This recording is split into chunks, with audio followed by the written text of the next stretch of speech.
Hello everyone, and welcome back to Solasta Crown of the Magister. Last time we took a look through these various classes and subclasses, and now we're going to have a little look through the backgrounds. There are 8 backgrounds to choose from in Solasta.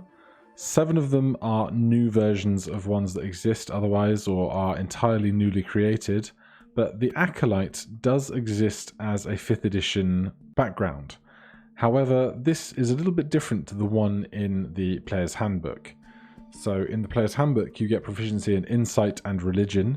Here you get Religion, Nature and Insight.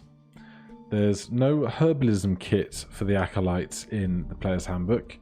Instead they just start with 2 choices of language, where it's 1 choice of language here, and they get the specific feature Shelter of the Faithful in the Player's Handbook.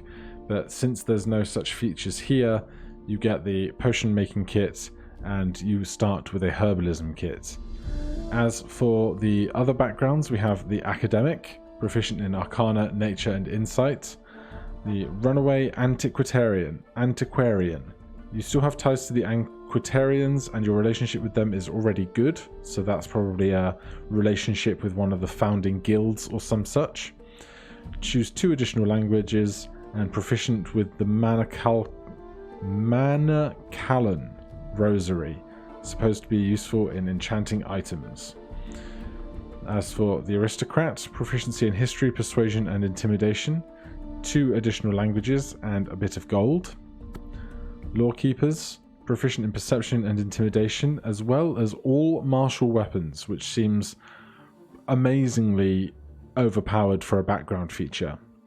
They get 1 additional language, a Lawkeeper's badge, Commoner's clothing, and 1 10d1 gold. Lowlife, a version of the Criminal, proficient in Sleight of Hand, Stealth and Deception, all the things you would expect of a criminal, and proficiency with Thieves' Tools, as well as Commoner's clothing.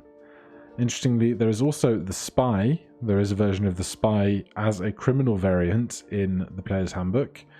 Proficient in Stealth and Deception, proficient with the Nature and Poisoners kits, 2 additional languages, and starting with basic crafting of basic poisons with their Poisoners kit. Otherwise, we have the Philosopher, proficient in Medicine and Persuasion, proficient with the Herbalism kit, 2 additional languages, starting with a Herbalism kit. And lastly, the Sellsword, proficient in Athletics and Intimidation, proficient with medium armor, 1 additional language, and a military campaign ribbon. Let's just see if there's extra information on things like this. A mark of your service and courage during your days as a sword for hire. Made of leather, value 5, weight 0.1. So no other specifics there about what might be involved in having that item in your inventory, but who knows how it might impact gameplay later on. So that was a quick rundown of the backgrounds, and I'm just going to take this opportunity to show off one other thing as well. If we just take a few random ones of these, I've read that these don't have a mechanics change, but they will change the inclination of tone and voice and other parts of conversation, but not change the mechanical outcomes of such conversations. Then we have the dice rolling for skills.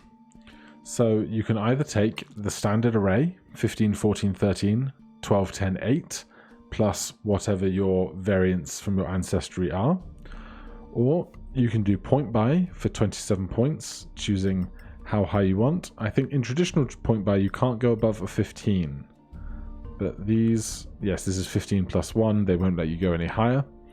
So you can do point buy up to 15, or as low as, I believe, low as 8 plus R1 from our ancestry. Otherwise, the other option that you have is to reroll your dice stats. So rather than having the standard array, you can roll for stats. It doesn't show you the behind the scenes rolling calculation. That 4 would be terrible because that is a -3 to all of your stats. But you could theoretically just sit here and keep re-rolling until you got a really absurdly strong set of skills. Like 16, 16, 12, 12, 11, 10 is pretty good going, whereas 13, 11, 10, 9, 9, 8 is awful. but you could just keep re-rolling until you get an 18 for your primary stat. If you have +2 to, say, your charisma, if you're a half-elf or something, you could start with a 20 in that skill, which seems very broken. Like this, 18, 13, 13, 12, 10, 9 is going to give you a really big leg up against the standard difficulty of creatures that you'd expect at the starting level for having the extra +1 from being an 18 instead of a 16. So I'm not sure quite yet what I will put all of my points into. Let's just put these in left to right so we can see what's on the next screen. Lastly, we have our, next, we have our proficiencies. So you see at the top your scores, and directly below them your your save modifiers. So your saving throw for strength +4 when you have 19, proficiency in intelligence and wisdom saves as a wizard. And here the skills, it looks a bit confusing in this strange grid. Why have they done it like this? But in fact, what they've done is these are strength related skills, these are dexterity related skills, there are no constitution related skills. Then you have intelligence, wisdom, and charisma. Underneath you have tools choices. There are no backgrounds that give you a free choice of proficiency in tools, only ones that are presented with them. And then it shows you what your weapons and language proficiencies are underneath that you would have already selected, although here we do have some extra options. So if we just take investigation and arcana, it then gives us an option of choosing an extra language. So we have common, dwarvish, elvish, giant goblin, halfling, orcish, terran, and old Terimian, Termarian. And there's also the Spy's Codebook, which is seemingly a version of Thieves' Cant or the like, in which you get to know codes and encrypted messages. So if we just take something of these, and then lastly you'd have your spell selection between cantrips and first level spells. Some of these are standard, so you have your Firebolt for 1d10 damage, Ray of Frost. Then you have others that are new, such as Annoying Bee. Annoying Bee. The target sees an illusional bee harassing them and has disadvantage on concentration checks until the start of their next turn. Or perhaps Shadow Armor. Grants 3 temporary hit points for 1 minute. So lots of strange and interesting cantrips there. As for first level spells, I recognise most of this. I'm not sure if Hideous Laughter is a first level spell slot or a first level spell, but most of the rest of this I recognise. So other than that, the last thing to select, if we just pick those, is what a hero looks like. You have the choice of kind of face or shoulders. I'm not sure exactly what origin is because it's not an origin story, I believe. And then you can change the face, the skin tone, the hair, all that standard stuff. You can make them burly or skinny, old or young.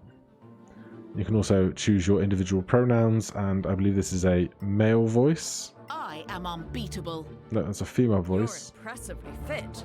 Okay, so 2 female voices and a neutral voice, I think, and then the opposite for male characters. So that is everything that exists in the character creation. So I think all that is left for me to do is decide how I'm going to distribute stats to my created party, and then once that is done, carry on with the game proper. If you have any questions about any of this or anything that I could answer for you, please put them in the comment section below. There will be links in the description to the other tutorial videos introducing this game, as well as to a full playlist of the upcoming campaign. Otherwise, thank you ever so much for watching. I'll see you in the next one. Cheers.